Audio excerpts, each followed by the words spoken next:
शिनोळीत पाद्यपूजन सोहळा उत्साहात साजरा. शिनोळी बुद्रुक येथे विद्याचेतना प्रकल्पांतर्गत शिनोळी बुद्रुक येथे रामनवमी पारायण सोहळ्यानिमित्त प्राथमिक व माध्यमिक शाळेतील पालक तसेच आजी आजोबा यांचा विधिवत पाद्यपूजन सोहळा भावनिक आणि सांस्कृतिक वातावरणात संपन्न झाला.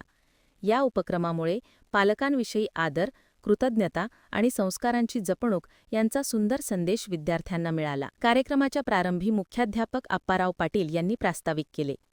अर्चमा गुरव यांनी काडसिद्धेश्वर कणेरी मठाची माहिती दिली. उपस्थित मान्यवरांचे पुष्पगुच्छ देऊन स्वागत करण्यात आले. मुले हीच आपली खरी संपत्ती आणि आधार आहेत. बालवयात संस्कारक्षम पायाभरणी होणे अत्यंत महत्त्वाचे आहे, असे सांगत पालक आणि विद्यार्थ्यांकडून संस्कार जपण्याची प्रतिज्ञा घेण्यात आली.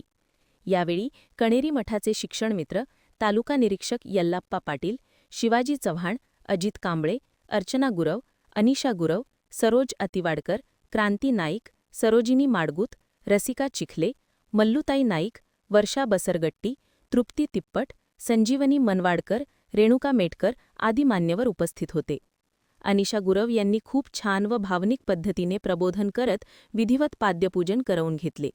तसेच कुमार विद्यामंदिर व राजर्षी शाहू विद्यालय शिनोळी बुद्रुक येथील एन.टी. भाटे आणि शिक्षक वर्ग यांचीही प्रमुख उपस्थिती लाभली. यावेळी सीमाकवी व शिक्षक रवींद्र पाटील यांनी मनोगत व्यक्त करत आईविषयक भावस्पर्शी काव्य सादर केले.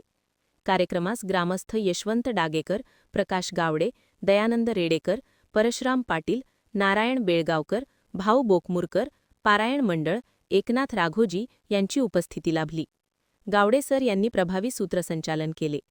हा पाद्यपूजन सोहळा विद्यार्थ्यांमध्ये पालकांविषयी आदर, संस्कार आणि कृतज्ञतेची भावना दृढ करणारा ठरला. महान कार्य न्यूजसाठी प्रकाश आयनापुरे, चंदगड.